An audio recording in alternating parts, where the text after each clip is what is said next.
ഇനി മുൻ MLA-യും ദേവസ്വം ബോർഡ് മുൻ പ്രസിഡന്റുമായ A. പത്മകുമാറിനെതിരെ ഉടൻ പാർട്ടി നടപടിയില്ല എന്ന് CPM സംസ്ഥാന സെക്രട്ടറി MV ഗോവിന്ദൻ.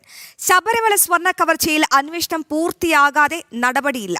സ്വർണ്ണക്കൊള്ള തെരഞ്ഞെടുപ്പ് വിഷയമായിരുന്നെങ്കിൽ BJPക്ക് വലിയ ഭൂരിപക്ഷമായേനെയെന്നും MV ഗോവിന്ദൻ തിരുവനന്തപുരത്ത് പറഞ്ഞു.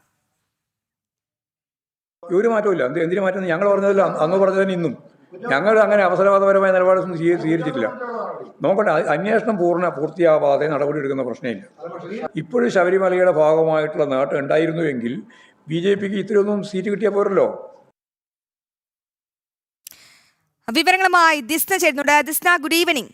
ഈ പത്മകുമാറിനെ ചേർത്ത് നിർത്താൻ CPM സംസ്ഥാന സെക്രട്ടറിക്കും CPM-നും എന്താണ് ഇത്രയങ്ങ് ആ ഒരു പത്മകുമാറിന് അത്രയ്ക്ക് ഭയമാണോ?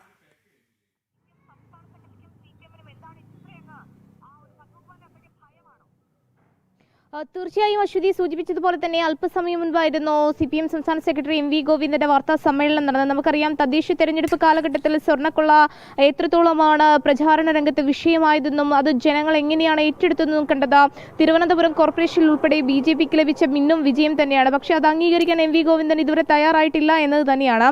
പത്മകുമാറിനെതിരെ എന്തുകൊണ്ടാണ് പാർട്ടി നടപടിക്ക് തയ്യാറാകാത്തത് എന്ന ചോദ്യത്തിൽ MV ഗോവിന്ദൻ വ്യക്തമാക്കിയിട്ടുള്ളത് പ്രധാനമായും കോടതിയിൽ ഈ കേസുമായി ബന്ധപ്പെട്ട തെളിവുകൾ വരട്ടെ, കുറ്റക്കാരനാണെന്ന് ശിക്ഷിക്കട്ടെ, അതിനുശേഷമായിരിക്കും അത്തരത്തിലൊരു നടപടിയിലേക്ക് കടക്കുക എന്നൊരു ന്യായീകരണവുമായാണ് ഇപ്പോഴും MV ഗോവിന്ദൻ രംഗത്ത് വരുന്നത്. ആദ്യഘട്ടത്തിൽ ഈ കേസുമായി ബന്ധപ്പെട്ട് പത്മകുമാറിനെതിരെ എന്ത് നടപടിയാണ് പാർട്ടി സ്വീകരിക്കുക എന്ന ചോദ്യത്തിന് തദ്ദേശ തെരഞ്ഞെടുപ്പ് നിലനിൽക്കുന്ന സാഹചര്യത്തിൽ തെരഞ്ഞെടുപ്പിന് ശേഷം നടപടി ഉണ്ടാവുമെന്ന് തന്നെയാണ് MV ഗോവിന്ദൻ വ്യക്തമാക്കിയത്. എന്നാൽ അതിനെയൊക്കെ തന്നെ തഴഞ്ഞുകൊണ്ട് വീണ്ടും പാർട്ടി സംരക്ഷണം ഒരുക്കുന്ന ഒരു നടപടിയിലേക്ക് കടക്കുന്നത് തന്നെയാണ് നമുക്ക് മനസ്സിലാക്കാൻ സാധിക്കുന്നത്. കോടതിയിൽ കുറ്റക്കാരനാണെന്ന് തെളിഞ്ഞാൽ മാത്രമേ പാർട്ടി തലത്തിലൊരു നടപടി ഉണ്ടാവൂ എന്ന് തന്നെയാണ് MV ഗോവിന്ദൻ വ്യക്തമാക്കിയിട്ടുള്ളത്.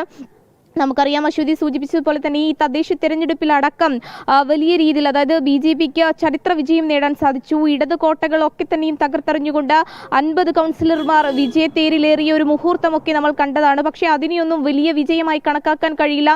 അങ്ങനെയാണെങ്കിൽ എല്ലായിടത്തും BJPക്ക് വലിയ രീതിയിൽ വിജയ ശതമാനം വർദ്ധിപ്പിക്കുവാൻ കഴിയുമെന്നൊരു ന്യായീകരണവുമായാണ് MV ഗോവിന്ദൻ രംഗത്തെത്തിയത്.